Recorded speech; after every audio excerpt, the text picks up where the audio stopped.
sí es parte del proceso. Voy a chequear esto. Esto está.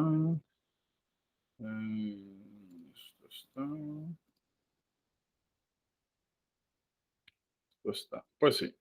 Eh, pues el conocimiento se graspea, se agarra, pues siguiendo una escalera. Lo primero es memoria, ver qué es lo que hay, definir, conceptualizar.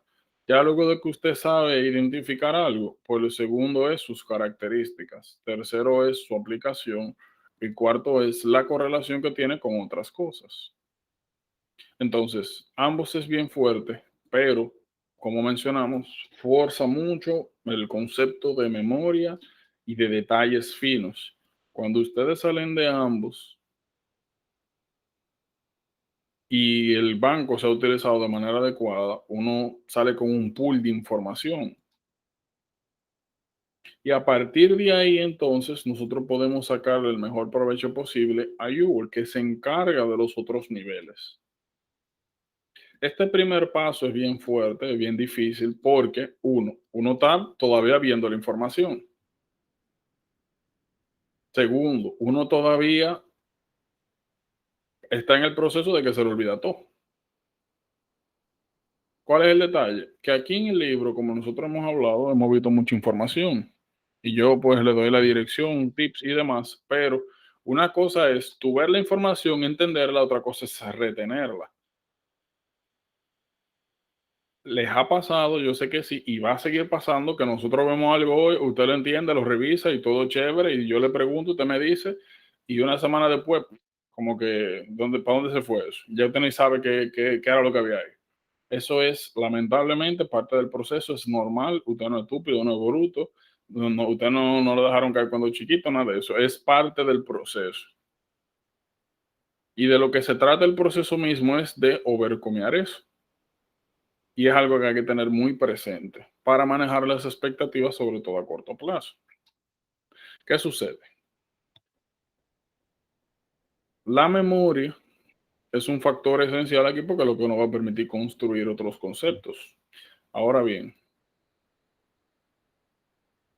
inicialmente, como mencioné, pues es común que a uno se le olviden las cosas. Y lo que hay que trabajar es para fortalecer no solamente la memorización per se, sino tener relaciones, tener conceptos para encadenar, para retener esa información. Y ahí es donde entra ambos. En ambos ustedes constantemente, y los bancos de preguntas en general, los bancos de preguntas, como mencioné, lo que le van a brindar a ustedes son escenarios para usted correlacionarlo con la información de base y facilitar la memorización.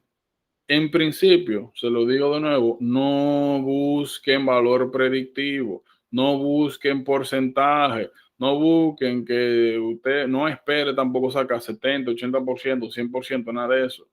Como usted está iniciando, este es el momento donde usted peor le va a ir. Por otra parte, ustedes van a ir viendo, al principio quizá no tanto, pero a medida que nosotros avancemos, ustedes se van a ir dando cuenta que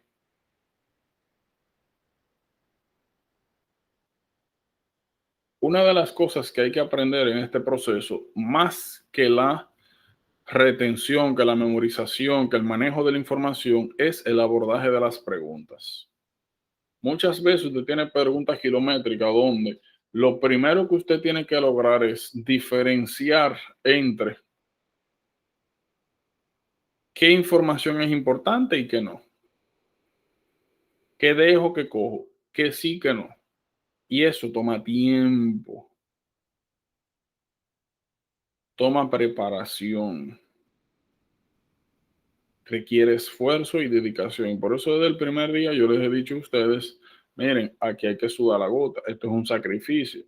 Y el sacrificio posiblemente más grande que ustedes van a ver es precisamente al inicio, donde usted va a tener que luchar con esos sentimientos negativos de me estoy quemando, me está llevando el DH. Su enfoque nuevamente al principio es exponerse al material, a las cosas, a conceptualizar, a hacer un pool para su memorización y comenzar a identificar cosas para poder buscarle solución. Y ya. Aquí los resultados uno lo ve a largo plazo. Nuevamente, que yo les haga estas observaciones no hace el proceso realmente más fácil, pero sí le permite a usted identificar que si lo que le está pasando es algo normal o es algo anormal. También se los digo para cuando lleguen esos momentos, si no es que han llegado ya, donde usted se va a ver abrumado con la cantidad de información, la vida que complica, más los gajes de este proceso, compartan, acérquese a mí y pregúnteme. Y así como le dije, identificamos si lo que está sucediendo es algo normal, si es anormal, e independientemente qué tipo de situación sea, qué podemos hacer para solucionar eso.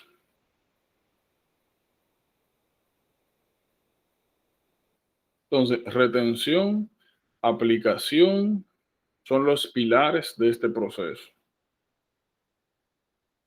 Y hay una fase que ya solo vamos a ver un poquito más de la llamada fase dedicada, donde él literalmente, luego de que yo te tiene sus conceptos claros, donde usted sabe aplicar, sabe abordar preguntas, donde usted lo que se encarga es de meterse la mayor cantidad de información posible en el caco para darle para allá avanzar. Sencillo como es. Y pues cuando les hagan esa pregunta donde usted tiene que A igual a B, pues tener más que los conceptos, la información clara, detalles. Y eso es algo nuevamente que tienen que tener muy claro a medida que nosotros avancemos, a medida de que se expongan al material. En ese mismo tenor, como me imagino que se habrán dado cuenta, nosotros siempre nos vamos a encontrar con dos tipos de información. Están los procesos, donde por lo general, para entender el proceso, la extensión del mismo, se requiere un entendimiento del mismo. Son cosas que hay que entender cómo funciona ese sistema. Ahora, nos vamos a encontrar también con informaciones que son planas, donde sencillamente usted tiene que memorizarse una serie de informaciones y aplicarlas a sí mismo. Step 1 se basa en esto, pero hay muchas informaciones que son de estas características. ¿Por qué le menciono esto? Por ejemplo, ya nosotros vimos Plasmodium y vimos los diferentes patrones. Ahora vamos a ver Babesia. Miren lo que nosotros vemos en Babesia. En Babesia, nosotros vamos a tener un patrón bien parecido a malaria y a cualquier tipo de parasitosis que tenga una fase intraeritrocitaria. Es un parásito transmitido por vector, pero está el otro problema de que este vector también, como habíamos mencionado anteriormente, transmite otras patologías. Entonces, cuando nosotros nos encontramos con este tipo de situaciones donde son patologías que tienen un cuadro, una presentación y relaciones relativamente inespecíficas, lo que tenemos que buscar es diferencias.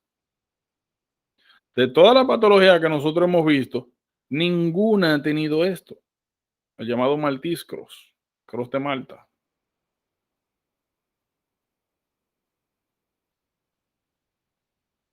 Ninguna de las patologías que hemos visto hasta ahora, usted tiene que utilizar la combinación de atobacona y acitromycin.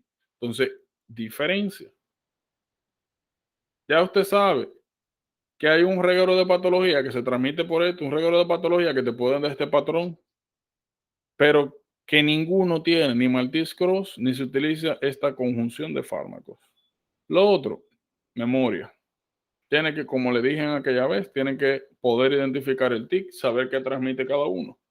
¿Por qué? Porque eso te permite a ti como hacer una especie de narrowing cuando te presentan, por ejemplo. O sea, cuando te presentan algunos casos. Si mañana a ustedes le mencionan un caso, mira, que este pana que le encontraron, que estaba en los montes ahí dando vueltas, hiking, y duró 2 o 3 días por ahí. Cuando bajó, que se estaba peinando, se encontró en el caco ahí pegado un tic, una garrapata. Automáticamente te dicen garrapata, gente, monte, días, pegado, encontrate. Ya ustedes saben, el abanico que sale es, de cuáles patologías tengo que cuidarme. Lyme, anaplasma, babesia. ¿Cómo yo diferencio una de otra? Todas son parasitosis transmitidos por el mismo. Vimos Lyme, vimos las fases. Y mencionamos que de manera general, Lyme usted debería sospecharlo siempre y cuando hablaran del rash tipo bullseye. ¿Se acuerdan? El rash tipo targetoide.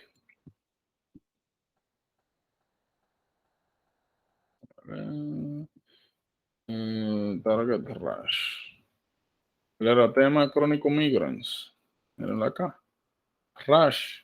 Aquí no aparece hemólisis. Lo que aparecen es esto, o afectación del sistema nervioso central, o afectaciones cardíacas, bloqueo de tercer grado, o parálisis de ver, parálisis del séptimo par craneal. Nada que ver con hemolisis. Entonces, nuevamente, patrones. Un mismo vector, 3 enfermedades, patrones distintos. En el caso ya de anaplasma y babesia, sí son parásitos intraeritrocitarios que pueden causar hemólisis, pancitopenia, ictericia, todo lo que usted quiera que tenga que ver por ahí.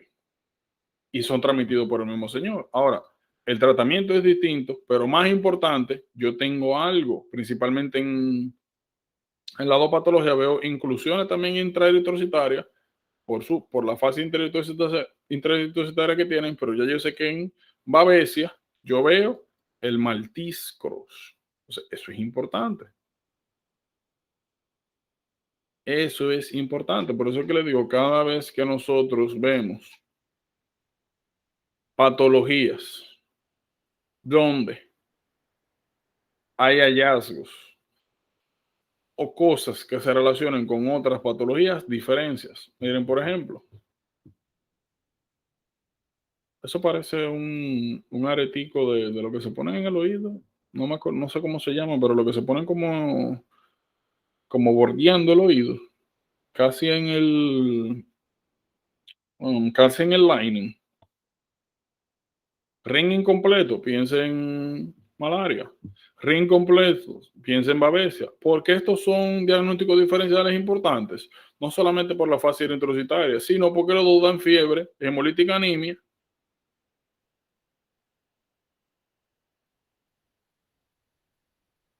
Tienen características similares. Y nuevamente, al final, eso es lo que ustedes van a hacer.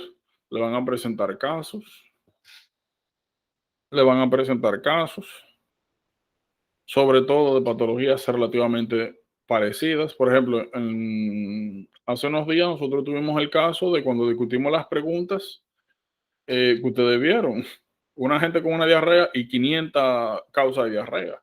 ¿Cómo nosotros hicimos el diferencial? Bueno, viendo los patrones, qué es importante cuáles son los factores de riesgo, qué es importante en la historia. Posteriormente, los tipos de diarrea, quién te daba disentería, quién no, quién te daba diarrea, quién no, quién te daba vómito, quién no, quién te daba las dos juntas.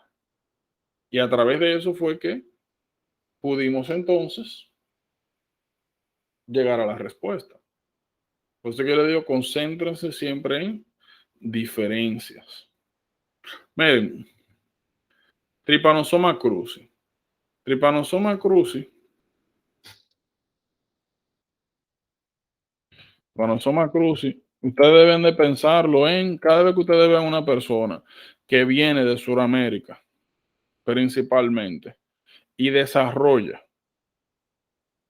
siendo joven, y desarrolla miocardiopatía dilatada, tiene que pensar en Trypanosoma cruzi, como siempre. Fíjense, los box que hemos visto hasta ahora, los parásitos, regularmente son intraeritrocitarios. Estos parecen como camaroncitos. que aparecen en sangre, pero no dentro de eritrocitos.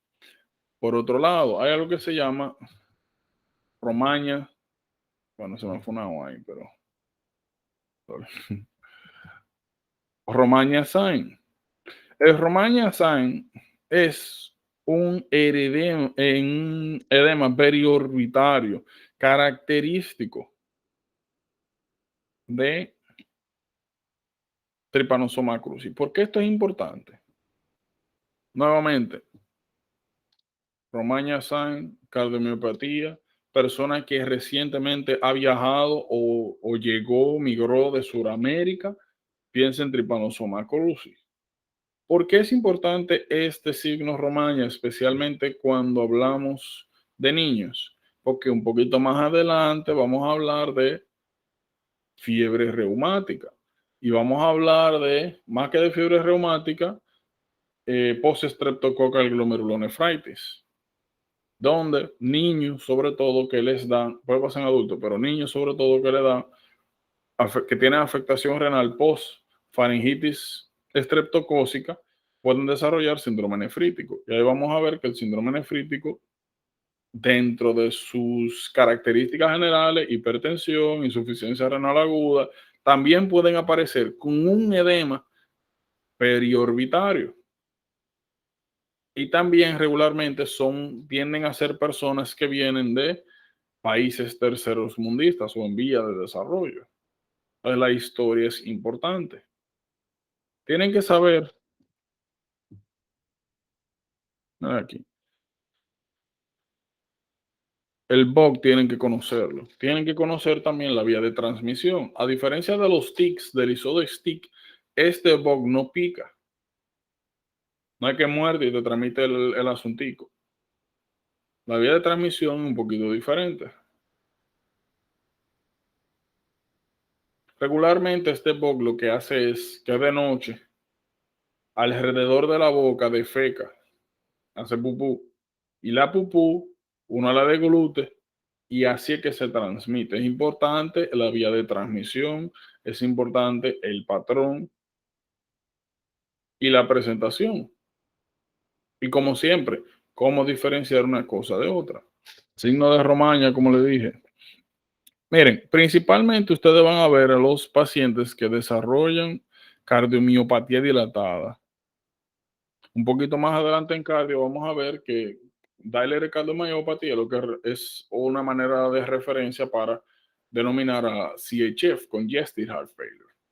Ahora, también vamos a ver que hay algo interesante con el tripatnosoma y es que puede haber una especie de cross-reactivity entre, miren, cuando el sistema inmunológico comienza a atacar el bug, o sea, el parásito,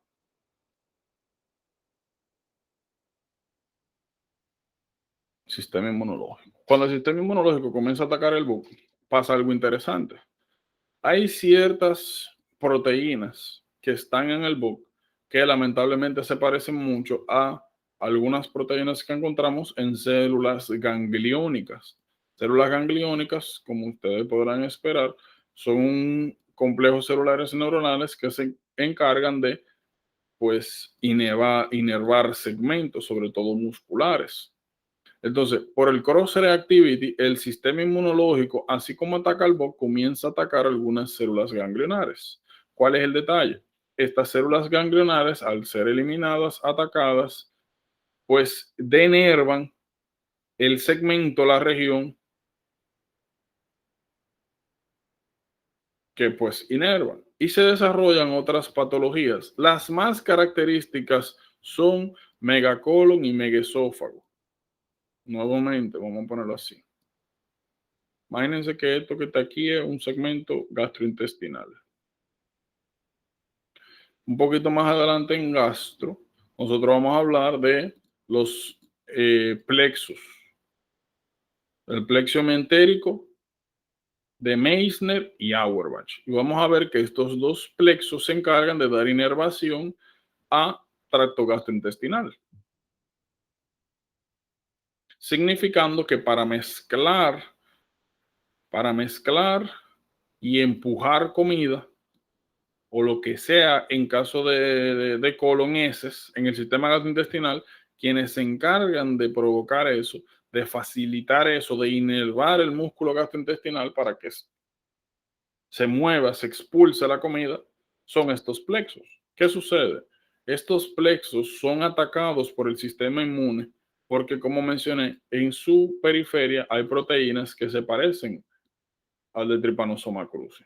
Entonces, si usted elimina los plexos, usted tiene segmentos gastrointestinales que pierden inervación. Si pierden inervación, no se contraen. Si no se contraen, no pueden permitir el avance de comida o el avance en el caso de coloneses. Por ende, se comienzan a acumular. Como los intestinos están compuestos de músculo liso, tienen una capacidad extensil bien grande y comienzan a acumular todo lo que llega. En el caso de que pase en esófago, bueno, desarrollame esófagos, lo lazo. Bueno. Vamos a buscar mira, aquí se ve bien, te voy a buscar esto es probablemente un bario, una radiografía con bario, que es un medio de contraste. Miren acá, el esófago regularmente es un lining chiquitito. Cuando hay problemas de motilidad y hay un segmento, como mencionamos, que no se contrae, que no fuerza el paso de comida, pues la acumula, se dilata. Si en el caso de que el esófago que se está dilatando, que no está pasando comida, pues ya ustedes saben los síntomas. Depende de qué segmento de esófago, regularmente el segmento inferior, pero si la comida se está quedando aquí, una gente que come de gluten normal, después le duele el estómago, entre comillas, y vomita. Pero cuando vomita es la comida que ni siquiera está digerida, lo que está masticada. ¿Por qué? Porque se está quedando aquí en el esófago. No está digerida, no sale con contenido gástrico. Se está quedando en el esófago, en la parte inferior. Y nuevamente, a medida que va llegando comida, se va expandiendo el esófago. Eso es lo que se llama megaesófago. Miren, megacolon, nosotros lo vamos a ver en varias patologías. Bueno, que se vea bien. Miren aquí, megacolon. Hay dos patologías principalmente, bueno, tres, de hecho, en el megacolon. De esas tres, dos son patologías que dan por destrucción de los plexos que inervan el colon. Una, pues, es esta, Trypanosoma cruzi por el cross reactivity, y la otra la vamos a ver um, en OB in development, que se llama Hirschsprung disease. Ustedes recuerdan qué patología de la que hemos visto predispone al desarrollo de Hirschsprung disease. ¿Alguien recuerda?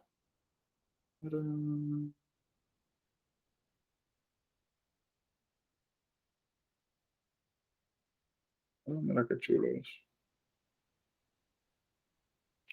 Síndrome de Down.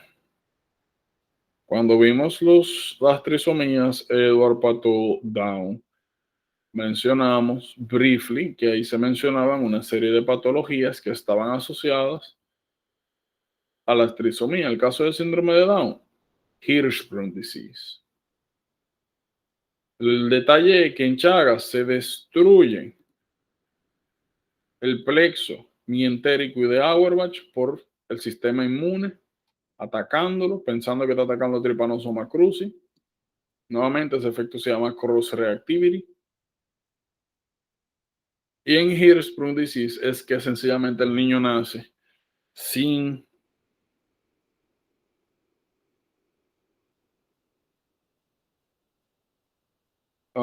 sin estos segmentos ganglionares.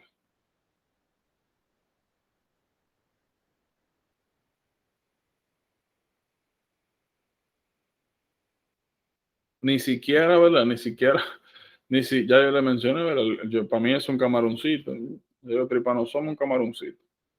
Fuera, como ven, del eritrocito, porque lo que hemos visto hasta ahora, dentro de eritrocito. Un camaroncito fuera, Trypanosoma cruzi. Ni les voy a hablar de esto. De hecho, para que ustedes tengan una idea de estos fármacos La mayoría de estos fármacos, ni siquiera, por ejemplo, estivogluconato, benzenidazole, ni Furtimox, ni siquiera en ningún lado de aquí está contemplado, ni lo van a ver en ningún sitio relacionado a este punto, mecanismo de acción. Lo que importa es que usted sepa que se utiliza como tratamiento para esto ya, para que entiendan más o menos. Leishmania. De Leishmania lo que tienen que saber es que hay dos tipos de patología. Está la visceral y la cutánea. Cada vez que ustedes vean una persona, sobre todo niños, que vienen Medio Oriente por ahí, Mediterráneo, que desarrollan lesiones ulcerativas cutáneas, piensen cutáneos leishmaniasis. En el caso de visceral, bien rara. Y en tal caso, cuando se habla de visceral leishmania, usualmente, o sea, no lo ponen a diagnosticar, sino que le dicen que es el diagnóstico y lo que le preguntan es quién transmite. Fíjense, cada vez que nosotros hablamos de estos asuntitos, nos referimos, buscamos la imagen de el patógeno transmisor, porque es importante, del patógeno no, del vector transmisor.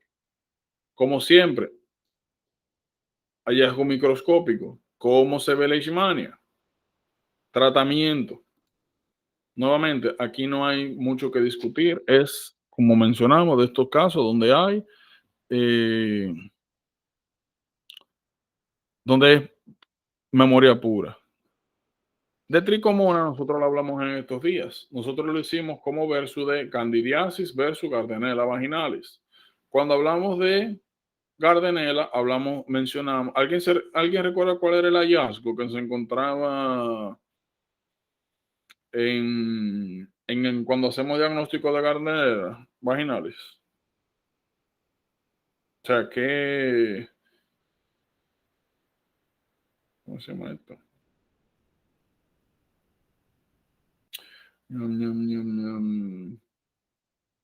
¿Qué hallazgo microscópico? Eso, por si acaso, realmente está más desarrollado en OV, pero Clue-cells. Recuerden los Clue-cells. Los Clue-cells nosotros dijimos que eran bien sugestivos de Gardnerella vaginalis y que eran células epiteliales vaginales cubiertas por bacterias. Esta es la imagen clásica. Una célula epitelial cubierta de lo que parece una estructura granular, que sencillamente son muchas bacterias. Clue-cells. En el caso de tricomona, lo que nosotros, bueno, y aquí ni mencionar, y aquí con Gardnerella, ni mencionar el otro test. ¿Recuerdan el test que se hacía ahí mismo en consulta para verificar? Verificar para sospechar si entre versus Gardnerella versus tricomona. Ajá, dímelo. KOH no era. El test se llama WIF test y se utiliza KOH. ¿Y qué era lo que pasaba cuando agarrábamos las secreciones vaginales y le poníamos KOH? ¿Cuál era el hallazgo? Sugestivo. Olor a pescado. Bien característico. Si ustedes sospechan de que alguna mujer puede tener o le hablan de algún caso donde una mujer tiene secreciones, primero, tiene secreciones. Segundo, las secreciones tienden a ser grisáceas y no hay inflamación vaginal, piensen en Gardnerella. Confirman, bueno, el test inicial es agarrar parte de la secreción, tirarle KOH. Huele a pescado, se intensifica el olor, piensen en Gardnerella. ¿Cómo usted confirma definitivamente? Microscopía, buscando el Clue-cells. Por si acaso, yo llegué a ver un par de Gardnerella y esa vaina es increíble. Es un bajo. O sea, pero un bajo que de lejos que tú hueles. Eso es mentira. Tú no tienes que echarle ni KOH. Eso es desde que entra al consultorio que tú hueles. Una vaina increíble. Pero en fin. Tricomona. Tricomona tiene otro abordaje. Cuando ustedes ven una mujer que dice que tiene secreciones Vamos a ponerlo aquí. Secreciones green o amarillentas que huelen feo, pero no a pescado. Le dicen que huele feo. El olor de pescado es bien sugestivo de Gardnerella. Gardnerella, de hecho. Y cuando usted revisa la vagina, usted ve inflamación en la pared de la vagina y inflamación en el cervix también. Gardnerella no inflama ni cervix ni vagina.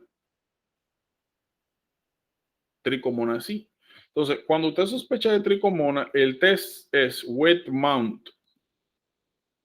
Direct wet mount. Literalmente lo que usted hace es que coge un swab de la vagina, lo pone en solución salina, en un portaobjeto, le da con el microscopio y se ve el bug. El bug se ve así. Como yo le mencioné una vez, es como, parece como una yardia con flagelo. Cuando hablamos de tricomona versus Gardnerella, dijimos que era bien importante hacer el diferencial porque Gardnerella se puede tratar con metronidazol, pero también con clindamycin. Ahora, tricomona solamente se trata de manera inicial, ¿verdad?, con metronidazol. Habíamos mencionado que tricomona es un STD. También hay que tratar al partner y hay que esperar por lo menos 1 o 2 semanas posterior a la finalización del tratamiento para tener relaciones sexuales. Entonces es importante hacer el diferencial para saber si le damos tratamiento al partner o no y si hay que dar alguna recomendación en cuanto a el abstinencia sexual. Bien importante. Aparte de que es un STD. Cada vez que ustedes vean una persona con STD, tienen que pensar en promiscuidad. Eso no es algo que se pega usted estando con una gente. Eh,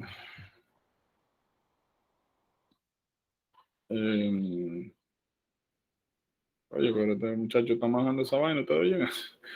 Entonces mi compañero está cocinando y yo lo oigo aquí manejando algo. Miren, nosotros vamos a hablar ahora de los diferentes tipos de otros parásitos. Miren, es importantísimo que sepan la vía de transmisiones. No siempre la vía de transmisión es a través de un vector. A veces sencillamente es, por ejemplo, clásico de estrongiloides y ancilostoma y necator americanos, que le pregunten, mira que este muchachito que llegó, que le encontraron esto y qué recomendación usted le da a la madre para que no vuelva a pasar. Usa chancleta. Porque se transmiten cuando usted camina sobre áreas descalzo. Son parásitos que penetran directamente en la piel. O lo mismo le puede pasar con cualquiera de estos. Por ejemplo, vamos a ver un ratico, triquinela. Triquinela regularmente se transmite por cerdo mal cocinado, que tiene quistes del parásito. Y regularmente la sintomatología que da es dolores musculares difusos, IgE elevada, fiebre. Cada vez que usted vea eso, triquinelosis. Nuevamente, ¿qué recomendación usted debe de darle a la mamá, al ward, el que está detrás de él, para que no vuelva a suceder? Evitar comer carne mal cocinada o en consecuencia evitar comer, si no fue en algo relacionado a la casa, evitar comer por ahí. Cerdo sobre todo. Las vías de transmisión son bien importantes. Esperen las preguntas. Como le dije, aquí usted no puede bajar la guardia con nada, porque te dan un caso, te dan el diagnóstico y lo que te preguntan son a veces barbaridades. De que,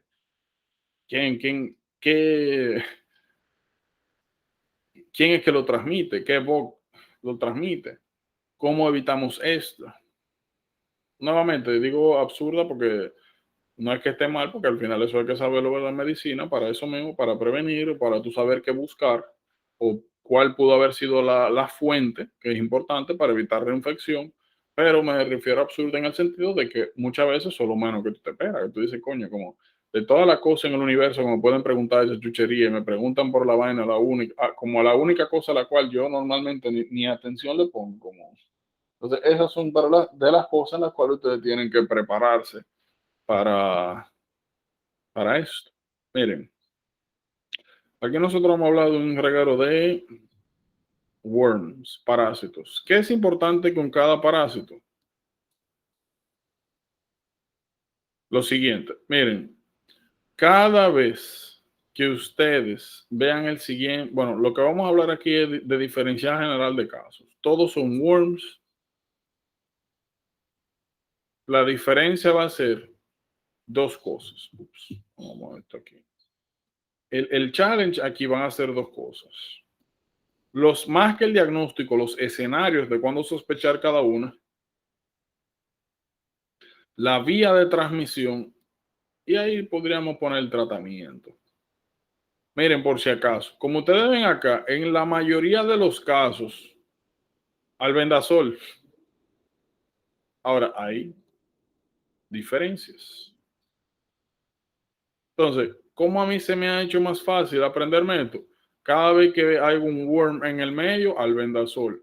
A excepción de enterobios, a excepción de estrongiloides, a excepción de ancilostoma. En estos dos puedo utilizar pirantel. En este de aquí, invermectina. En todo lo otro, albendazol. Y en ello mismo, albendazol. Es albendazol para todo el mundo. Por si acaso. Que esto puede ser como medio troublesome. Y es mejor, pues, aprenderse.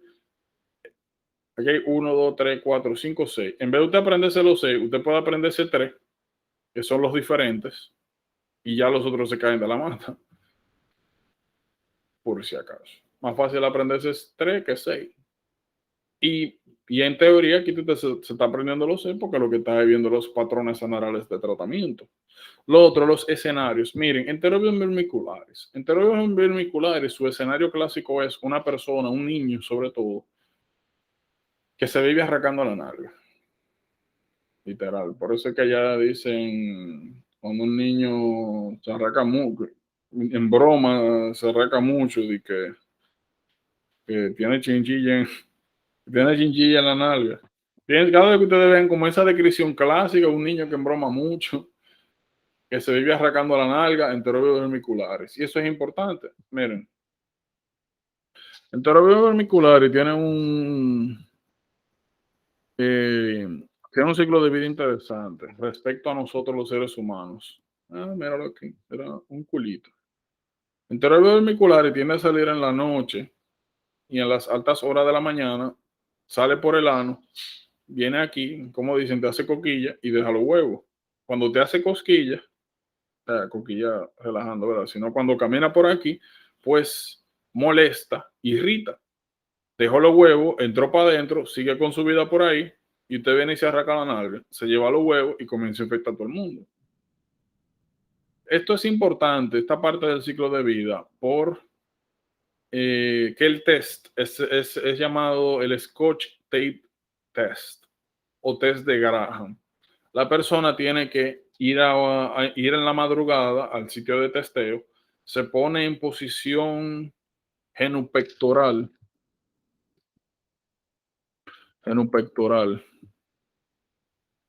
Esta es la posición genupectoral. Se pone en la posición genupectoral, se abren las nalgas y literal el Scotch Tape Test es como que literalmente, como para no complicarlo, como un pedazo de cinta adhesiva, te lo ponen en la nalguita, pa, y testean esa cinta. Si aparece el worm o aparecen huevos, eso es positivo para este asunto.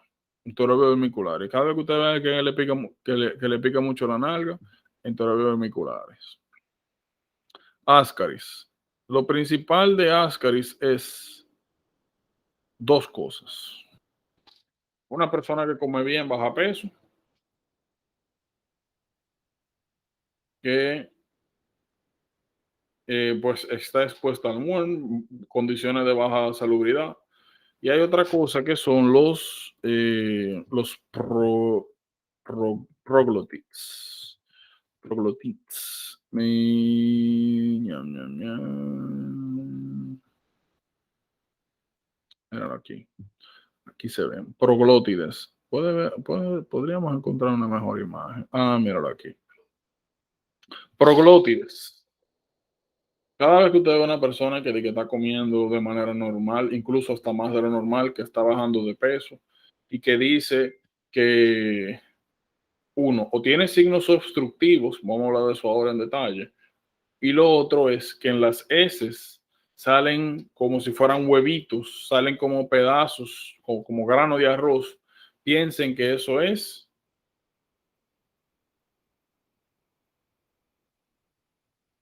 bien sugestivo de este diagnóstico. Eso que ustedes están viendo ahí le llaman proglótides. Son segmentos de órganos sexuales del worm. Estos, mira que no lo boté. Boté el proglótide. Bueno, estos proglótides lo que están es llenos de huevos.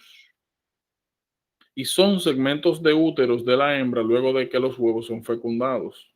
Esto está full de huevitos. Pero cada vez que ustedes vean eso, tienen que pensar en Ascaris. El cuidado que hay que tener con Ascaris son dos cosas. Miren, si una persona tiene vamos a poner un segmento de intestino. Segmento de intestino.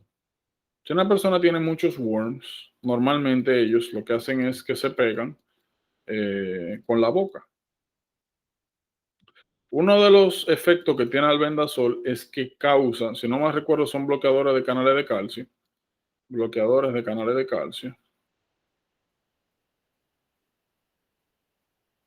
Eso no es tan importante que lo sepan. Pero son bloqueadores de canales de calcio y pues naturalmente si con la boca que se están agarrando aquí necesitan músculo para eso. Si usted no permite la entrada de calcio no puede contraer el músculo. Si no contrae el músculo, pues, cuando viene un pedazo de pupú por ahí se lo lleva con todo. El cuidado que hay que tener con el tratamiento de Ascaris es que usted agarra y dice, ah, mira, tiene Ascaris, le da el vendasol. Si en los próximos días hay distensión abdominal o hay signos de obstrucción, que el tigre que no está haciendo pupú después de eso, piense en obstrucción por Ascaris. Si todas estas Ascaris se liberan toditos juntos y son muchos, es una infectación importante, pueden obstruir el sistema gastrointestinal, por si acaso. Otra complicación interesante es, miren, una de las, posiblemente de los primeros síntomas que da Ascaris es tos. Y es porque dentro de su ciclo de vida, bueno, para que tengan una idea, el Ascaris no se traga los huevos. Los huevos llegan a intestino, eclosionan, se meten a sangre. De sangre llegan al pulmón a través de circulación, salen a los pulmones, maduran en los pulmones, suben hasta la tráquea y luego se degluten nuevamente al tracto gastrointestinal. En esta fase pulmonar pueden causar tos recurrente y aumento de la IgE. IgE, recuerden que se relaciona a parásitos. ¿Qué sucede? Cuando hay algo llamado síndrome de Loeffler, que es una ascaris pulmonar severa. Hay una imagen clásica de, a ver si la encontramos. A veces por la boca, a veces, míralo aquí. Esto, usted también viendo eso, una imagen clásica. Eso es ascariasis severa. Ascariasis severa, sobre todo si hay compromiso importante de vías aéreas superiores. Aunque puede pasar también de manera ascendente cuando se da tratamiento, si hay una infectación importante gastrointestinal. Esto yo de hecho lo llegué a ver, pero fue en un perro. Yo una vez me regalaron una perrita rescatada, yo le di tratamiento y mira, me lo vomitó arriba. Literalmente de tanto que tenía.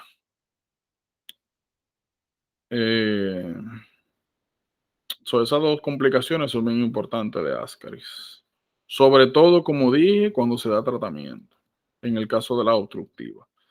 Denme un momentito, voy a buscar agua, que tengo la boca todo seca.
Pues sí, listo. Ay.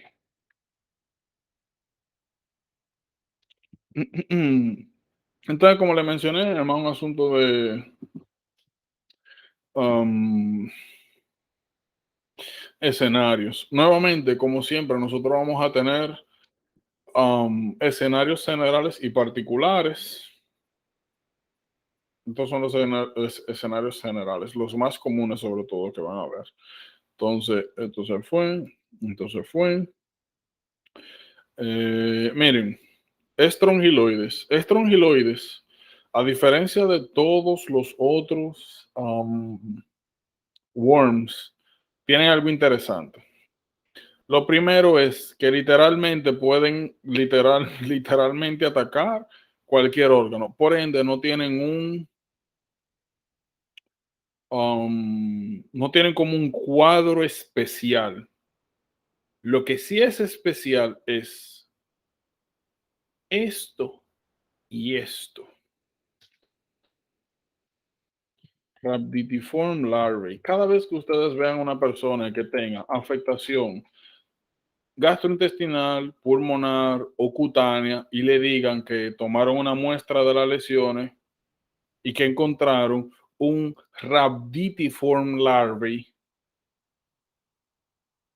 piensen en su Strongyloides stercolaris. Esto que ustedes están viendo aquí, tanto la imagen como la descripción Rhabditiform larvae, o le ponen la imagen o le dicen, mira, que se encontró en la microscopía, reportaron un larvae rhabditiforme. Ya. Eso es lo más que van a obtener de estrongiloides. ¿Por qué? Porque como les mencioné, las manifestaciones, los escenarios, a diferencia de los otros, es en específico, literalmente puede dar lo que sea. Fíjense, fecal oral. Triquinera, lo mencioné ahorita, undercockpit, mid, fecal oral también, fecal oral.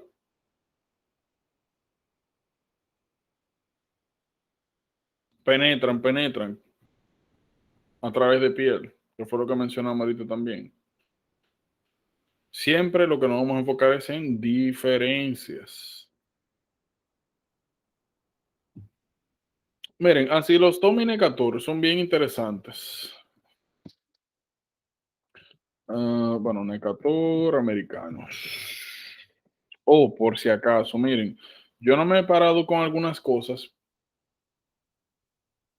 pero es lo siguiente, miren. Cada vez que ustedes vean estos asuntos, Enterobius vermiculares, Enterobius. En Enterobius, como siempre, las imágenes generales, los huevos, sobre todo, like microscopy, que son estos, o sea, sin tinción, son importantes. Hacer sus flashcards. Van a tener que identificar ovas también, por si acaso. De hecho, esto es lo que generalmente se identifica en el Graham test, son las ovas. Y hay diferencias, por ejemplo. Enterobius, Ascaris, Miren, el huevo de Ascaris es bien característico porque se ve como si tuviera un double layer. Este se ve, miren, como un single layer y como que hay una larva adentro. Aquí regularmente tú no puedes distinguir qué es lo que hay adentro. Y lo más característico es esto, que hay como un double layer. Ascaris. Los huevos son importantes. Huevos son importantes. ¿Qué es lo que le iba a decir? Ancilostoma. Ancilostoma duodenal. Duodenalis, de hecho. Miren, ancilostoma. El otro nombre que reciben estos señores son... no era ahí. El otro nombre que reciben ancilostoma y necator son los llamados hookworms. Hookworms.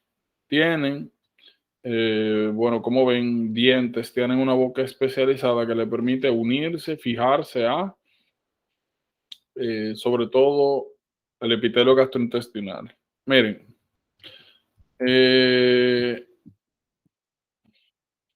ancilostoma y necator dan dos patologías.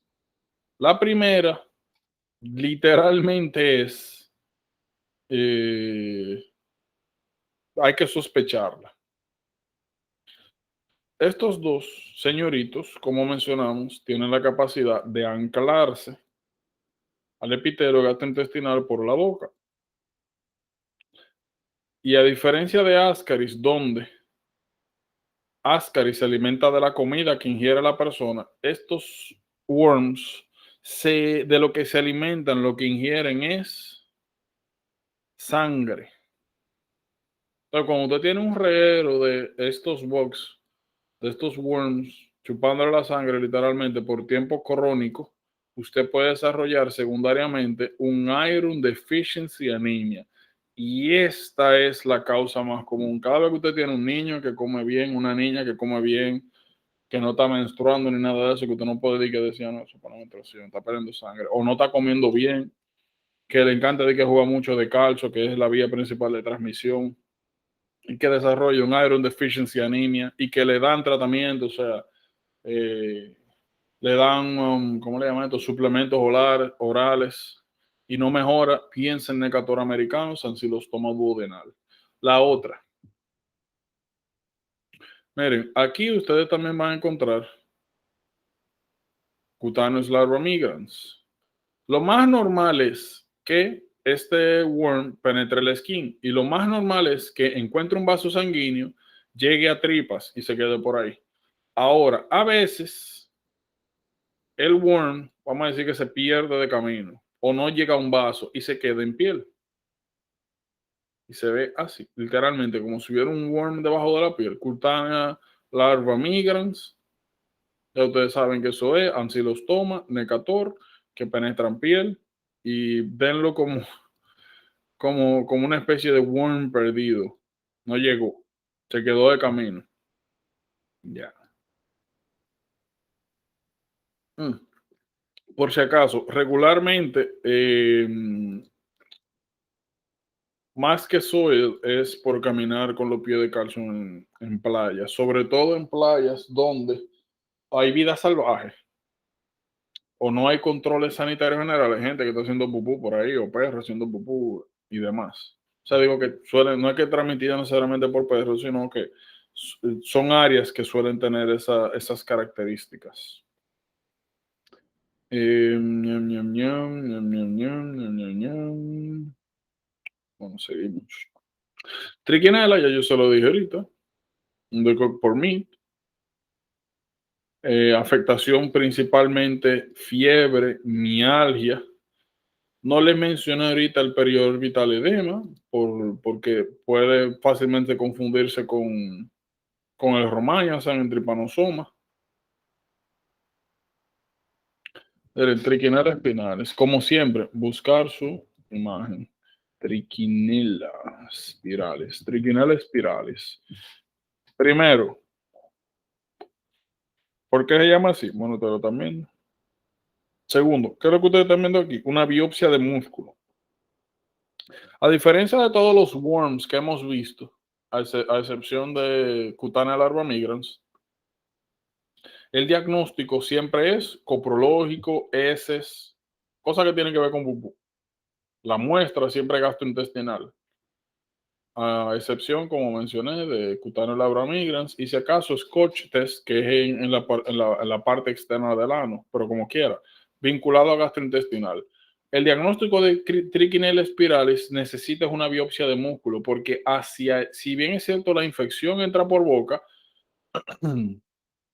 y los huevos eclosionan en los intestinos, ellos migran a músculo donde se enquistan. So, la confirmación regularmente es en músculo, por si acaso. Se lo digo porque a veces le pueden poner un caso de triquinela y preguntarle cómo hacemos el diagnóstico. Le ponen A, coprológico, B, biopsia de músculo, C, cualquier disparate. Y tú ven acá. ¿Qué es triquinela? Oh, mira, triquinela es un worm. Todos los worms coprológicos no se lleven de esa. Biopsia de músculo, por si acaso. Miren, trichuris, trichuria es bien importante, sobre todo en niños. Trichuris, trichuria. Aquí. Bueno, primero, el egg. Miren el egg cómo es. Es bien característico también. Es como un barril, le llaman barril bipolar, que tiene dos polos. Lo otro.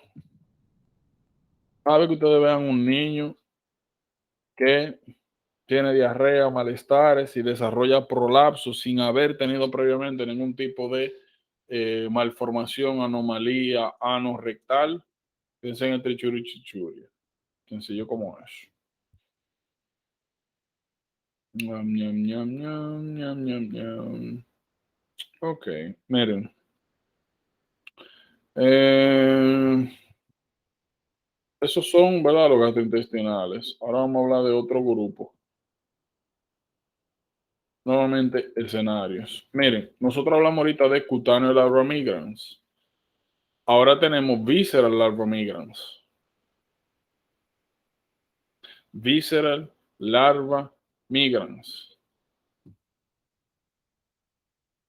Toxocara canis. Canis de perro. Como nuevamente, como mencionamos, cada vez que ustedes ven patologías que tienen sintomatología difusa,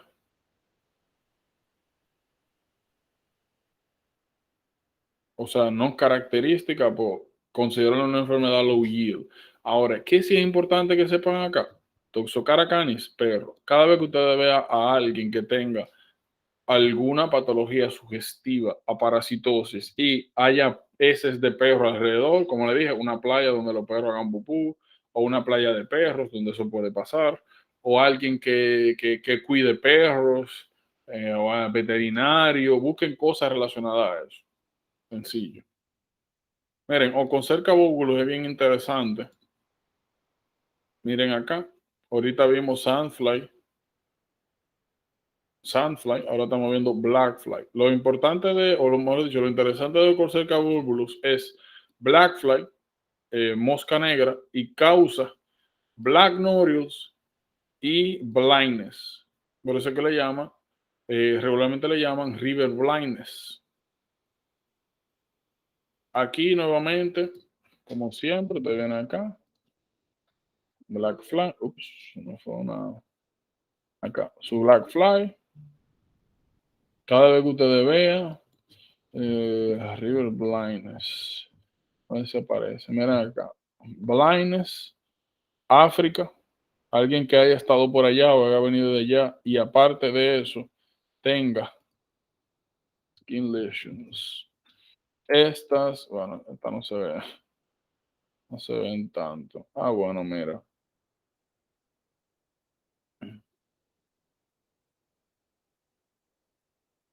Mm, mm, mm.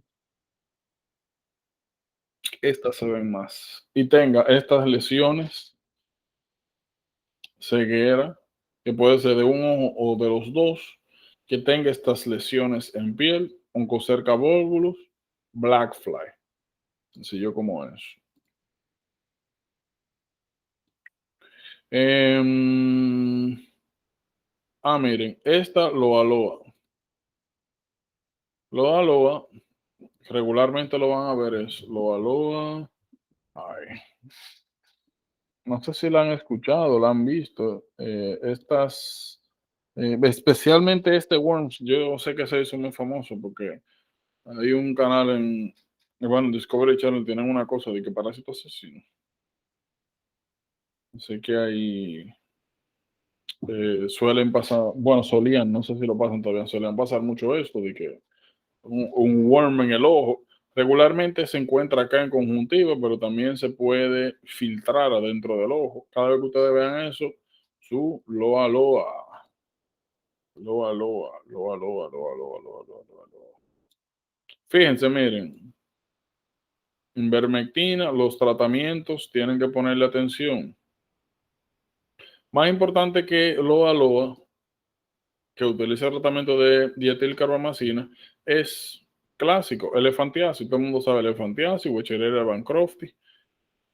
Este no es tan importante, este es el clásico, Wechereria bancrofti. Cada vez que ustedes vean una persona que desarrolle elefantiasis sin tener de base algún problema en el sistema linfático, piense su Wechereria bancrofti. ¿Qué cuidado tienen que tener? Como mencioné, algunas personas desarrollan elefantiasis o swelling de... Miren, el edema se divide en dos grandes grupos. Está el edema con fovea y el edema duro. El edema con fovea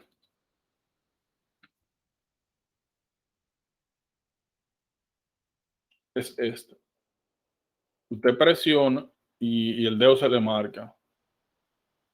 Es por aumento literalmente de agua intersticial. Ahora,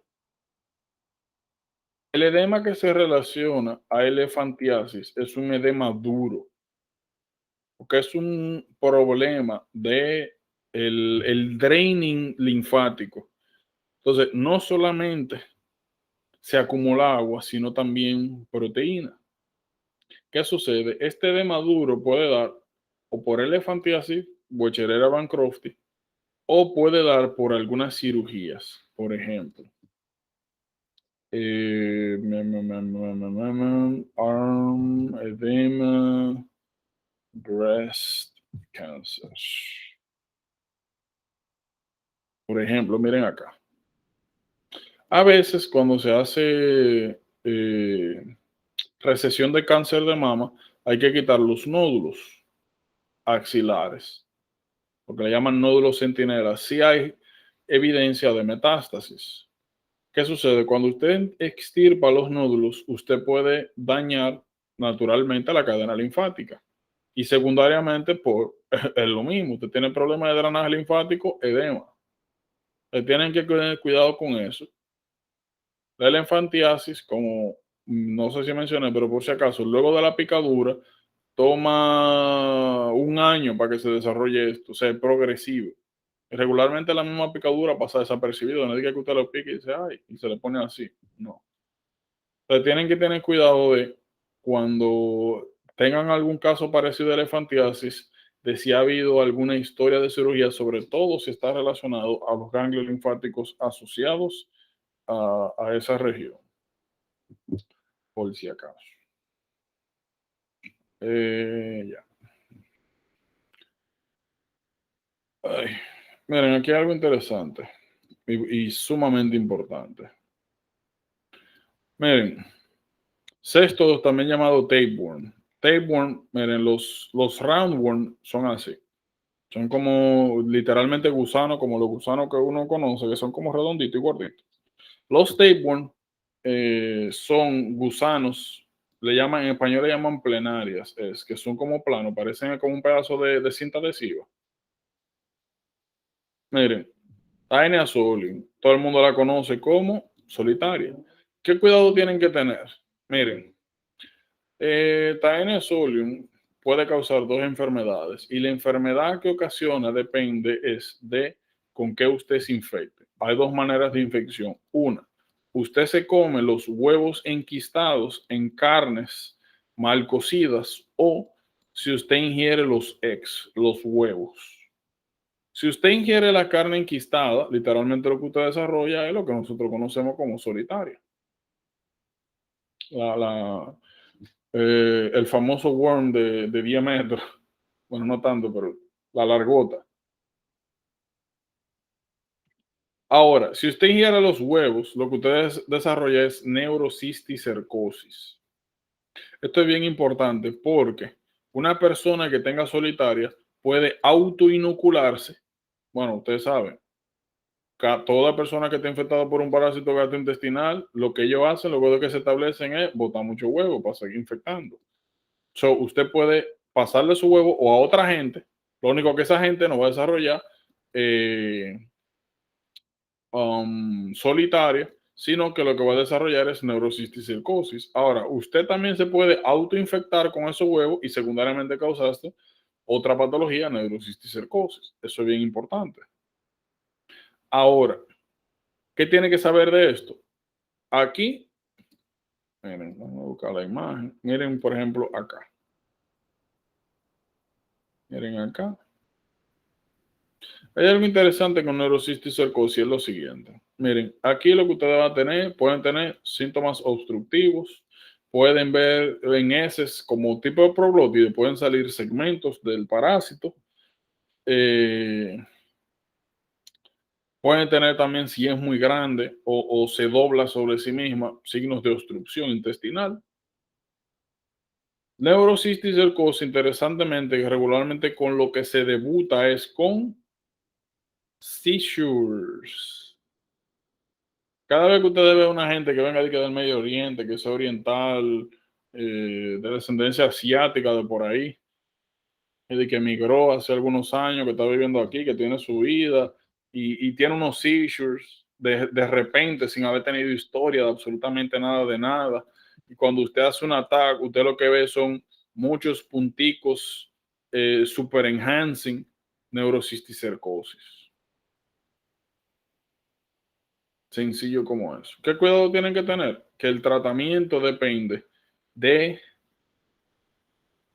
qué tenga el paciente. Si es esto, para cincuantel, si es esto, regularmente lo que utiliza el vendasol. Y nuevamente el cuidado que tienen que tener es que como que al revés, porque nosotros lo que estamos acostumbrados es que cuando hay afectación de tripa, usted lo que da el vendasol. Aquí es al revés. Si bien es cierto, para ambos se pueden utilizar uno que otro, este pues es más específico, es diferente al tratamiento de base.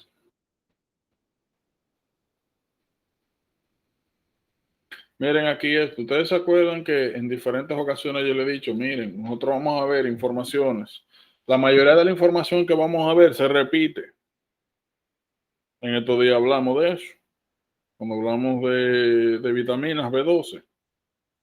Que le dije, oh, miren, aquí en el libro dice que una de las causas es de deficiencia de B12, de anemia megaloblástica, bioquímica, difilobotrin y le dije, miren, cada vez que ustedes vean que una gente viene de que sobre todo de Sudamérica, Asia, y le digan que se van a pescar por ahí y que hacen sushi, o que acostumbran de comer sushi de manera tradicional y desarrolla secundariamente una anemia, y con lo que llega es por anemia megaloblástica, pues tiene que pensar en esos casos específicos de Phyllobothrin.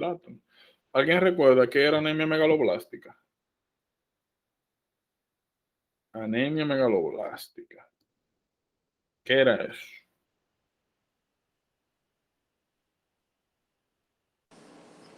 Una anemia macrocítica, ¿Y qué significa eso de macrocítico? que el volumen corpuscular de los red blood cells está es mayor de 80, mayor de 100. Mayor de 100 femtolitros. Exacto. ¿Ok? Eso es macrocítica. Ahora, megaloblástica. ¿Qué significa eso?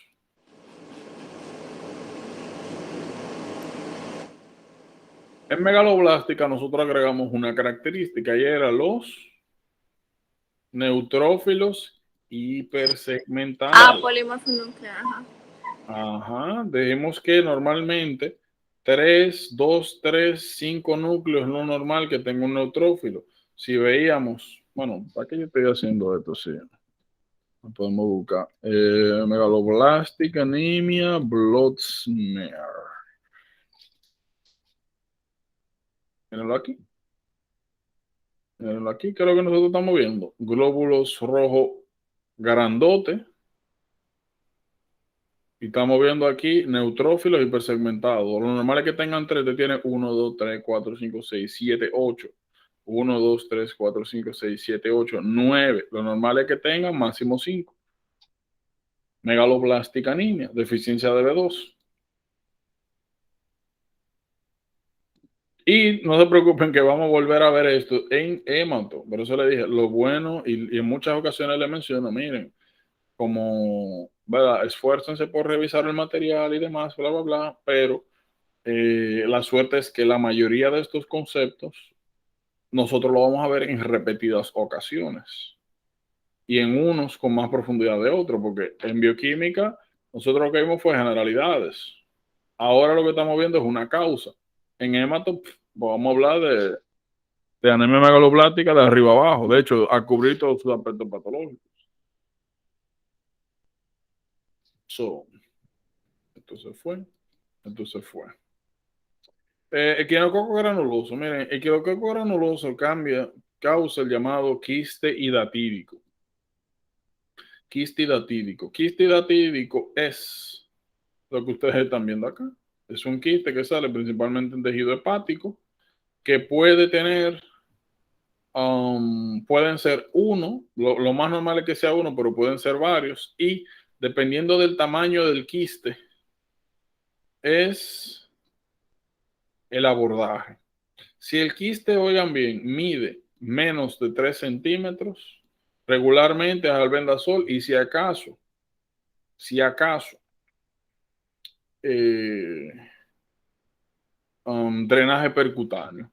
Si el quiste tiene más de 3, 5 centímetros, el abordaje es cirugía. El detalle que tienen que saber de aquí es que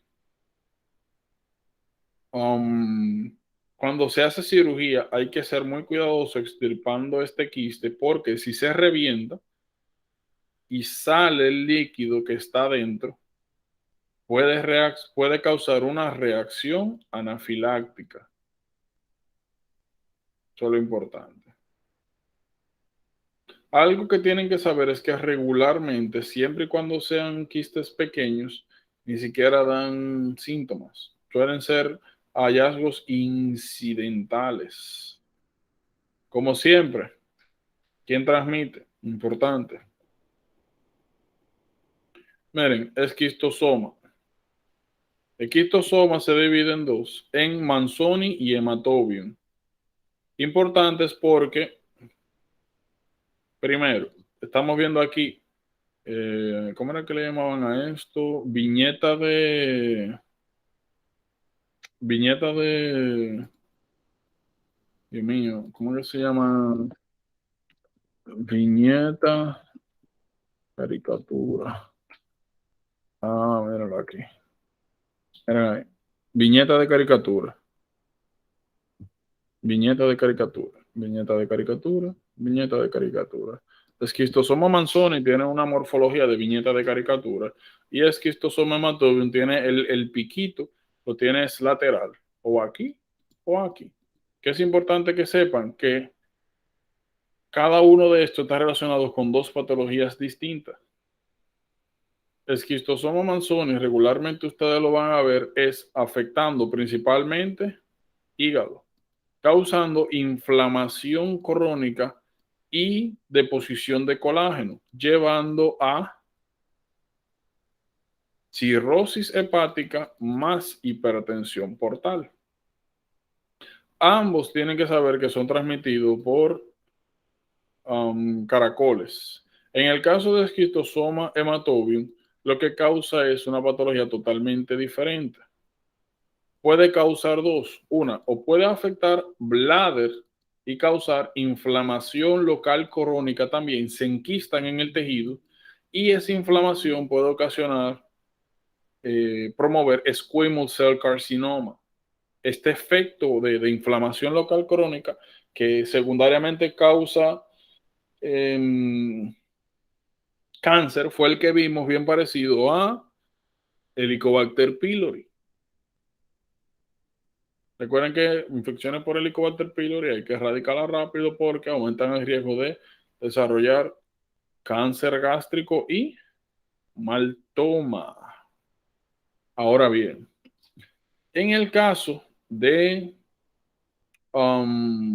que los quistes se encuentren, de que en vez de migrar a bladder, migren a pulmón, literalmente el hematobium se comporta igualito que el Manzoni y lo que causa es inflamación crónica, fibrosis y secundariamente hipertensión arterial pulmonar. Bien importante. Las vías de transmisión. Vía de transmisión y quién transmite es importante. Bien, bien, bien, bien, bien importante. Miren, Clonorchis sinensis, yo diría que es un bug también, un parásito bien especial, porque ataca una parte bien limitada, biliary tract. Pero más importante que eso es esto. Nosotros todavía no hemos hablado de hemólisis. En hematología, nosotros vamos a hablar, de hecho, en hematología y en gastro. En hematología, nosotros vamos a hablar de el efecto que tiene la hemólisis crónica sobre la formación de los gallstones. En gastro, nosotros vamos a ver, cuando hablemos de vesícula biliar, que los gallstones pueden ser de dos formas. O pueden ser pigmentados, que se subclasifican en negros, o en blackstones, o en brownstones, o pueden ser los clásicos de colesterol que se ven amarillentos. Ahora, ¿qué es importante que sepan? Clonorchis sinensis, aparte, bueno, otra cosa. Los pigmentos gallstones, regularmente los black, son causados por hemólisis crónica. Vamos a buscarlo para que lo vean. Black gallstones. Míralo ahí. Black gallstones. Regularmente, cuando ustedes ven esto, lo que piensen es en hemólisis crónica. La enfermedad clásica asociada a esto es esferocitosis hereditaria. Ahora, con sickle cell disease, glucosis phosphate dehydrogenase deficiency, pyruvate kinase deficiency, todo lo que sea que te dé hemólisis crónica, una malaria no tratada crónica puede darla. Ahora, nosotros vamos a hablar también de los brown gallstones. Los brown gallstones regularmente aparecen en dos ocasiones. Una, en infecciones por Clonorchis sinensis o por, míralo aquí el otro tipo, brown, amarillas, doradas, que son de colesterol, y los black. Entonces, estas, como mencioné, regularmente salen cuando usted tiene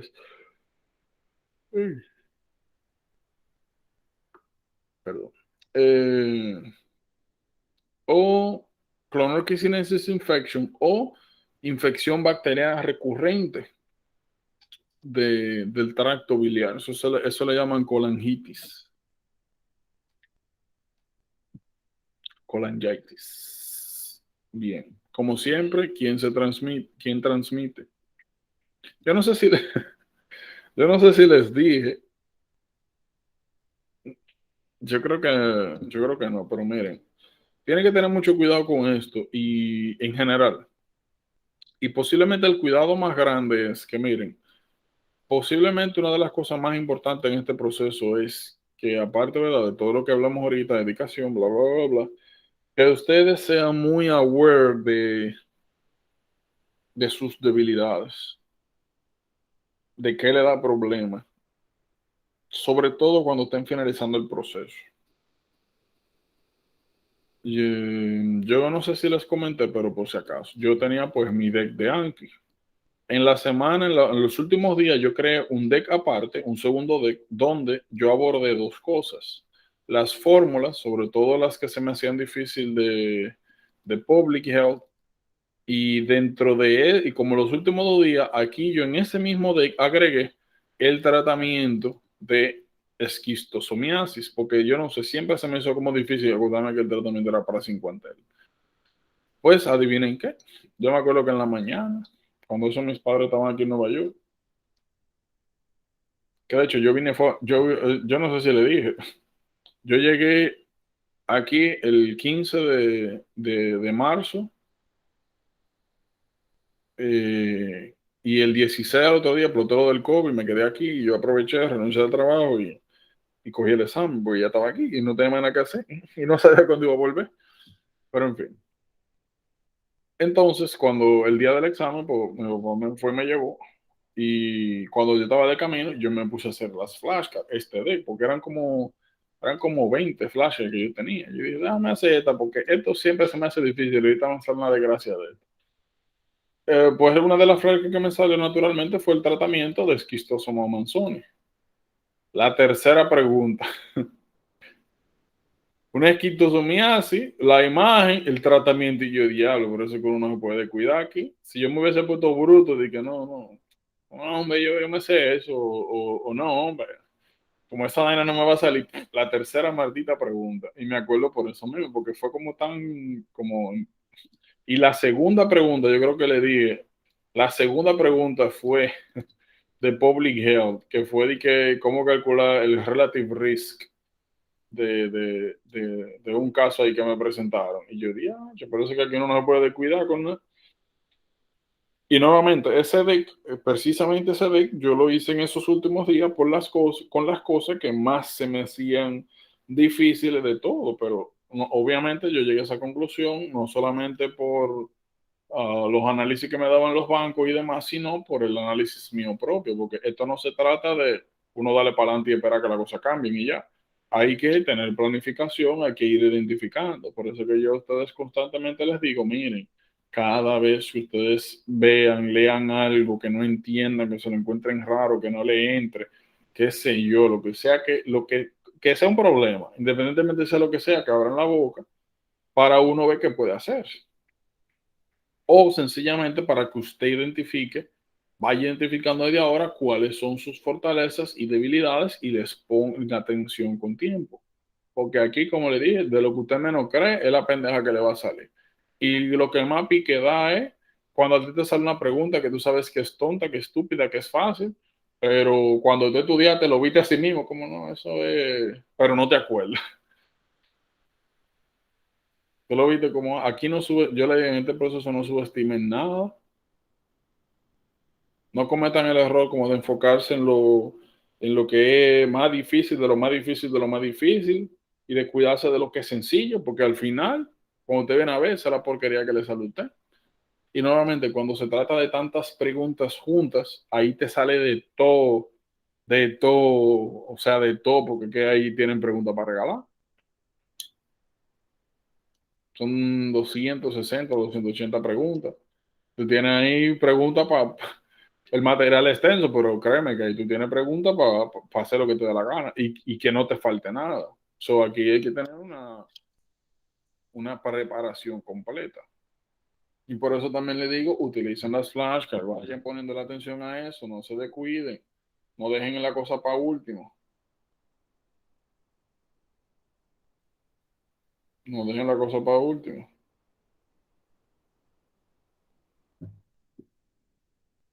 Porque nuevamente son cosas que hacen la diferencia y eso me dio mucha risa.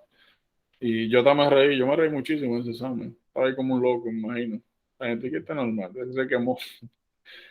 Porque por eso yo le dije, el step 2 yo lo digo, por eso fue una mierda, eso no me gustó ese examen de allá al infinito, infernal, del infierno. Pero el uno sí yo lo disfruté mucho, me encantó. Y Y eso, y ahora que estamos viendo Manzoni, me acuerdo, para sin contar, porque siempre esa vaina se me olvidaba. Pero en fin. Pero ¿por qué tú dices que el 2 no te gustó? Porque es una mierda de examen. Es una mierda de examen, es una mierda. Y yo lo digo y lo redigo y se lo digo a todo el mundo, es una mierda. Y es tan mierda que yo creo que ahí, yo creo que en el 2 yo creo que hay gente que tiene suerte. Porque es que miren, yo odié esa preparación, porque es que es muy diferente. Aquí, por ejemplo, en Step 1, tú tienes como las cosas son muy planas, son muy claras, son muy directas. Una cosa es igual a eso y no importa lo que pase, es eso. Eh, y si bien es cierto, hay como mucha ciencia y mucha comprensión y como mucha cosa básica y todo se relaciona, como que todo tiene sentido, todo es, lo que más importa aquí es como la causa, el efecto, como cosas que tú puedes cuantificar y como pensar y analizar y como que hay una razón para todo, por así decirlo. Eh, Hay un razonamiento, esa sería la palabra. Step 1 es razonar y entender. Ese es step 1. Y eso es lo que pues, a mí me gusta. Ahora, el step, y bueno, y la preparación en su totalidad, eso es lo que ustedes hacen. Ver procesos, razonar, y nuevamente, como hemos hablado, hay un efecto también de que tú tienes que memorizar cosas naturalmente, ¿verdad? Porque para tú saber datos y cosas y poder acordarte de las cosas, pues tienes que memorizar, ¿verdad? Pero el core es esto. En este punto tú puedes agarrar una pregunta y sentarte y analizarla y buscarle la lógica y desglosarla y eso, como digerirla. Step 2, todo lo contrario. En Step 2 eso es, bueno, pero yo le he mandado flowchart a ustedes. En Step 2 bueno, yo me imagino que es el Step 2 del sueño húmedo de todas las personas que son buenas memorizando, que tienen memoria fotográfica, porque eso ya memoria. Ahí no importa si tú sabes para qué eso, para qué no es, qué se hace, qué no, no, ahí mira esto. O sea, es muy, yo ni sé, directo. Tú lo que tienes que aprender son un regalo de flowchart. ¿Qué hacer en cada paso? ¿Qué es lo primero que tú haces con un paciente que llega, por ejemplo, con un sangrado gastrointestinal? ¿Qué es lo segundo? ¿Qué es lo tercero? ¿Qué es lo cuarto? O sea, es una secuencia, es un protocolo con toda la patología habido y por haber. Pues el problema con ese tipo de cosas es que tú estás forzado a memorizar las cosas en un patrón específico. Y ya ahí nuevamente no importa si tú entiendes por qué es así o por qué no, eso no importa. Lo que importa es que tú sepas que es así. Y eso yo lo entiendo porque es un manejo protocolar al final, lo que tú haces por lo menos con las patologías en general. Eso es lo que tú haces, que yo hago primero, que hago segundo, que hago tercero, que hago cuarto, ¿verdad? Basado en los guidelines. Ahora, ¿cuál es el problema en el proceso de preparación? Que, por ejemplo, a mí, que aunque quizá ustedes piensen que no, a mí se me hace muy difícil en como memorizar cosas.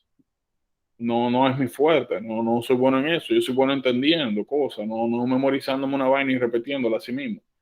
Y ya. Entonces, esa es la dificultad más grande. Esa es la dificultad más grande. Que el proceso es pura memorización. Hay cositas, como siempre, pero es pura memorización. Otra cosa, como son casos clínicos de verdad, no como en este punto, que son casi todos generales, sino casos clínicos de verdad, pues yo sí creo que como que la experiencia clínica entra en juego para que tengan una idea. Y eso no es algo, no es solamente mi opinión, sino son opiniones generalizadas. Luego de que yo pasé y busqué, vi que era algo general. Muchas de las preguntas que yo llené bien, y de las cosas que yo veía, yo ni siquiera las llené por el material, sino por cosas que vi en el internado, por cosas que vi cuando roté aquí. Eh, el material es el otro punto, o sea, como que tu conocimiento clínico es bien importante, el razonamiento clínico sobre todo.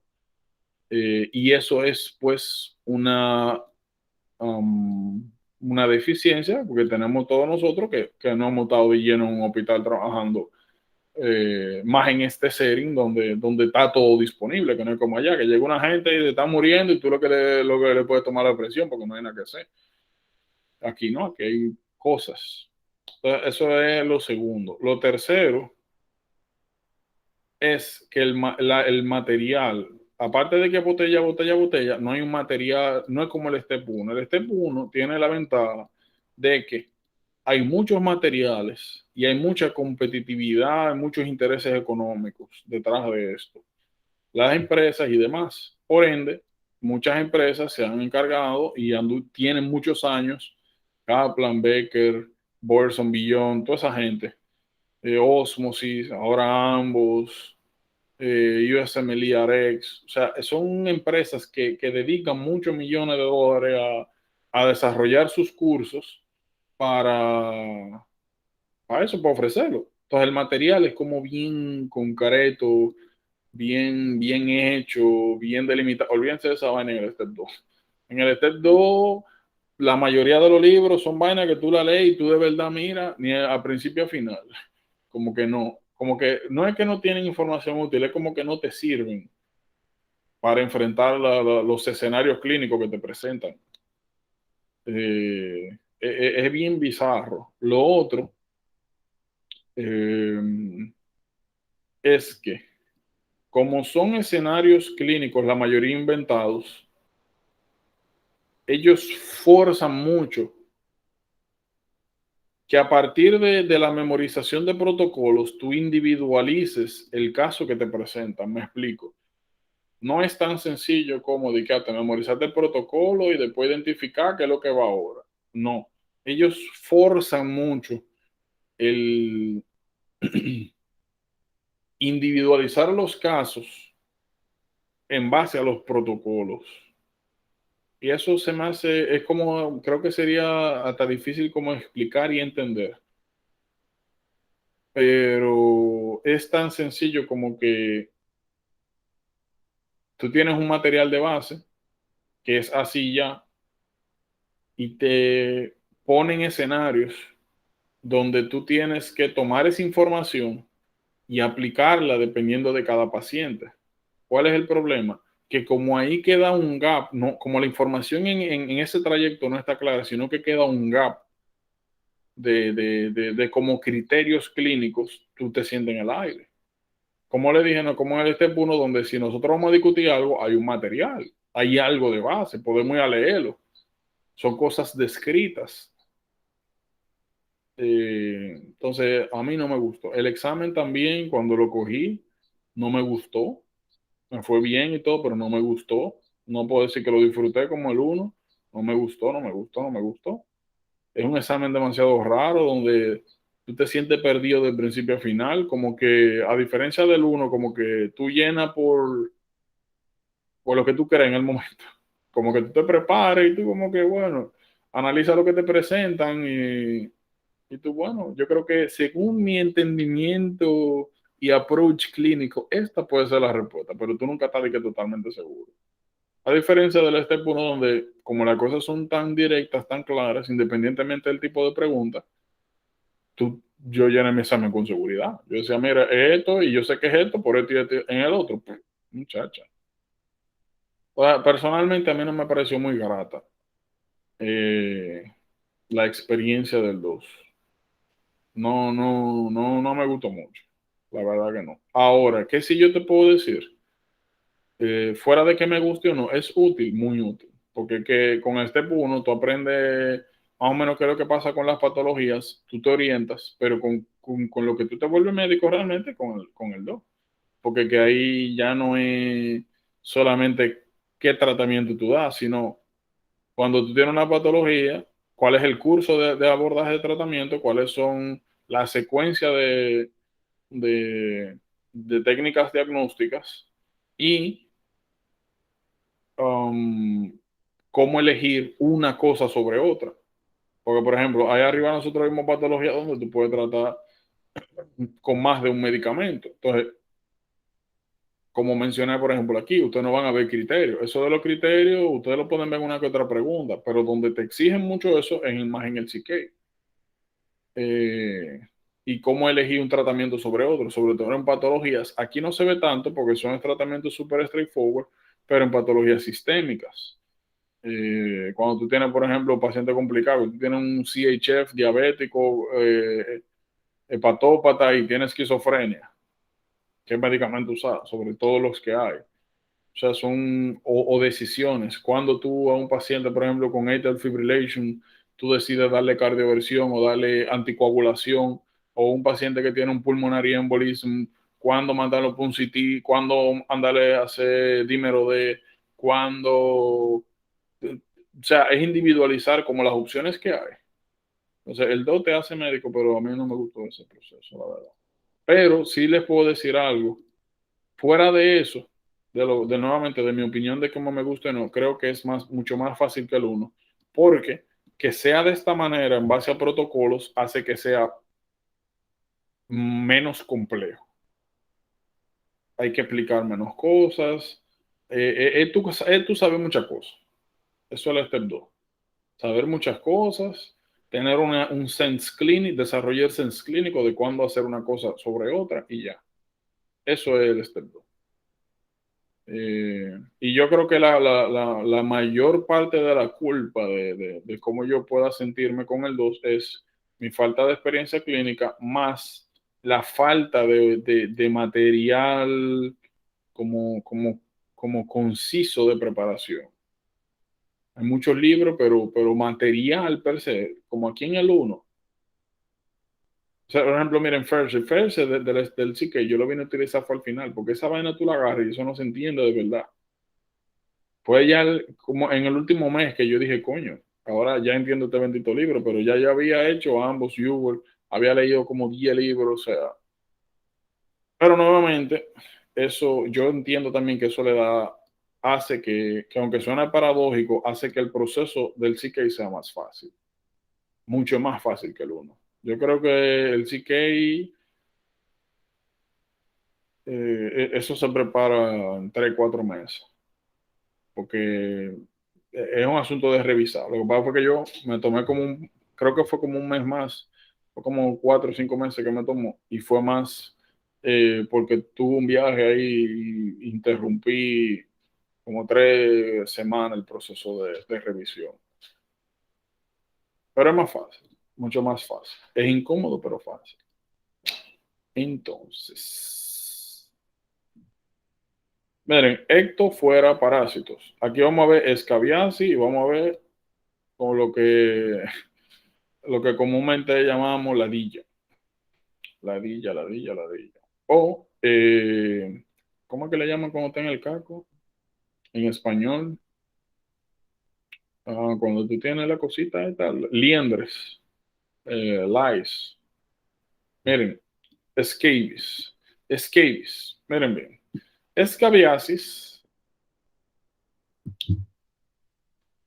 Scabies. Scabies skin. Miren, estas son las lesiones características de scabies. Son lesiones maculares, maculopapulares, eritematosas. Pican como el DH. ¿Qué ustedes tienen que saber? El Sarcoptes scabiei es infeccioso por contacto. Cuando cae en piel, lo que hace es que hace un hoyito, se mete dentro de la piel, sobre todo la hembra, deja los huevos y se muere. Cuando se muere, pues pues se descompone, bla, bla, bla, bla. Y eso es lo que secundariamente causa el proceso inflamatorio. Cada una de estas pápulas lo que tiene 1, 2, 3 parásitos muertos y adentro. Y el sistema inmunológico tratando de salir de eso. Deja los huevos en el camino, se muere y pa. ¿Qué tienen que saber? Como es una enfermedad por contacto, se transmite, pues así mismo, personas que tengan uno arriba de otro, o contacto directo. O se pueden transmitir también por fomites. O sea, una persona, por ejemplo, que se acostó en una cama y se arracó y dejó 2 o 3 por ahí, después vino y se acostó otro, o comparten una cama, o ropa, cosas así. Eso es importante. Ahora, como se transmite por contacto directo, las zonas donde regularmente se presenta esto es en las manos, en los wrists, entre los dedos, en el waist, en zonas donde uno, alrededor de la mano, o zonas donde uno regularmente se rasca. Eso es bien importante. Por si acaso, el tratamiento clásico de scabies en piel es permetrina, que es una crema. Permetrina se pone del cuello hacia abajo una sola vez en la noche. En la mañana uno se baña y ya, regularmente eso mata. Otra cosa, la picazón del scabies tiene una característica bien particular y es que suele causar picazón principalmente, pica en cualquier momento, ¿verdad? Pero se intensifica en la noche. Eso. Lo otro, hay algo que se llama Norwegian scabies. ¿Qué es esto? En personas que están inmunosuprimidas, sobre todo personas que tienen VIH, pues como siempre, el sistema inmuno no puede controlar la infección y pues se riega. Cada vez que ustedes vean una persona que tengan estas lesiones costrosas y hayamos descartado psoriasis, no se preocupen que psoriasis lo vamos a ver en dermato, pero sí me interesa que tengan una idea. Miren, psoriasis, la característica principal de psoriasis puede afectar cualquier parte de la piel. Ahora, la característica principal de las lesiones es que desarrollan esto, el silver plaque, una placa blancuzca. Y lo otro es que hay algo llamado signo de Auschwitz. El signo de Auschwitz es que usted agarra y raspa esta lesión y sangra regularmente. Aquí normalmente usted raspa y no sangra, a menos, ¿verdad?, que usted se le vaya la mano y le lleve un lado, pero normalmente no. Otra cosa, las placas, como ven aquí, son como amarillentas, aquí son blancas. Y nuevamente, aquí las placas regularmente son pequeñas, no son tan extensas. Pueden haber lesiones extensas, pero discontinuas. Aquí regularmente son continuas, una al lado de otra, porque es una infección. ¿Qué es importante que sepan aquí? Cuando ustedes tienen Scabies Norwegian o Scabiasis noruega, el tratamiento no es permetrina, porque las costras a veces son tan gruesas que no penetra el medicamento, sino tratamiento oral con invermectina. Eso es bien importante. Otra cosa. Cada vez que alguien recibe tratamiento para escabiasis, todo lo de la casa, ropa y demás tiene que ser lavado en agua caliente. Agua caliente. Ya. Por si acaso. Eso de la distribución en mano, wrist, waist, es bien común en adultos. En niños, como la mamá lo está sobando a cada rato y todo el que le pone la mano, todo el que está por el lado le pone la mano, puede aparecer en cualquier lado, por si acaso. Y de esto yo no tengo mucho que decir. Realmente el tratamiento tiene que tener cuidado. Ustedes saben que cada vez que alguien tiene, sobre todo en lice, en el cargo, regularmente lo que se hace, aparte de darle su shampoo, es ponerle, ¿cómo se llama esto? Vaselina, mucha vaselina. Y hay algo que se llama NITCOM. A ver si aquí aparece uno. Miren aquí, estos combs o estos peines que se utilizan, que tienen como las celdillas una al lado de otro. Usted le llena el caco de vaselina y después le comienza a pasar esta cosa y se arrastran los scabs y los huevos también, las ninfas y los cocones. Aparte, como mencioné, ya del tratamiento del champú. Eso es importante. Lo otro, reconocer más o menos cuáles son las patologías que pueden transmitir. Esto es un resumen de lo que habíamos hablado. Ay, ay, ay. Bueno, ya esto sí podemos darlo para el lunes para que aquí hay tela por donde cortar. Miren, lo que aquí nosotros técnicamente hablamos fue de cabeza. En genitales. En genitales puede causar lo que mencioné ahorita, lo que clásicamente le llaman ladilla. Cada vez que ustedes vean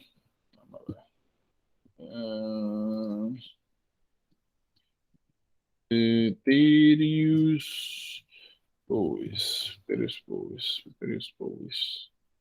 Míralo aquí. Parece un cangrejito. A ver si parecen. Míralo ahí. Cada vez que ustedes le digan a una gente que es una enfermedad de transmisión sexual, técnicamente, o sea, con contacto sexual, es que se pasa uno de otro, o sea, tiene que haber un contacto cercano, como en scabies, tienen que saber que regularmente es una persona que llega con que le pican sus partecitas, que no hay ningún tipo de infección, pus ni demás. Regularmente lo que sí pueden haber son escoriaciones. Ok.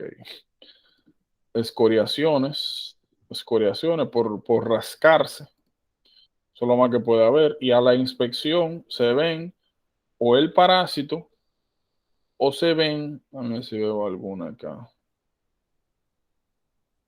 Se ven los huevos. Ah, bueno, miren ahí, se ven los huevitos. Los huevitos regularmente están pegados de los cabellos, de los pelos. Cada vez que usted vea eso, mira la villa. Sencillo como eso. Y naturalmente tiene que tratarse esa persona y tienen que tratarse la pareja y evitar contacto sexual hasta que sea erradicado. Hay infecciones atípicas donde te pueden aparecer literalmente donde sea que haya cabello. Cada vez que usted tenga una persona que aparezca con ladilla y le pica la cabeza, busque por ahí también, donde quiera que haya cabello. Pero nuevamente, si ven arriba y abajo, busque ladilla en los dos lados. Si ve solamente arriba, sobre todo en niños. Ah, miren, hay una pregunta interesante. Yo creo que aquí no lo dice. Ah, sí, mira, lo dice aquí.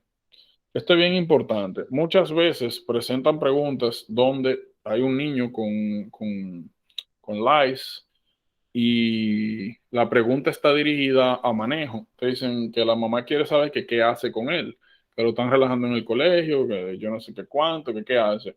Mientras esté recibiendo tratamiento, o sea, después de recibir tratamiento, puede comenzar al colegio sin ningún tipo de problema. Eso no es una contraindicación, no es que tiene que dejar de asistir al colegio hasta que esté totalmente curado, por si acaso. Ese detalle es bien importante. Muchas veces, o sea, lo preguntan eso, sobre manejo, que qué hacen en esas circunstancias. Y pues naturalmente uno estaría más inclinado como quédese ahí hasta que esté todo bien, para que no infecte nada. A lo mejor otro muchacho en el colegio, pero nuevamente, mientras ya se haya iniciado el tratamiento, no hay ningún problema, ni hay que tener algún cuidado mayor.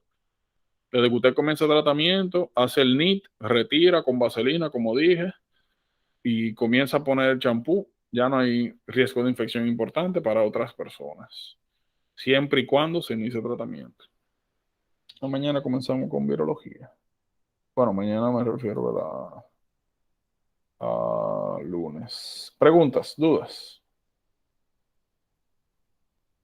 No. No se preocupen. Próximamente nosotros... Oh, perdón. Pensaba que había alguna pregunta. No se preocupen, que yo sí voy a tener muchas dudas el lunes y ustedes me van a ayudar con esas dudas. Lol, qué va. Pues nada, señorita.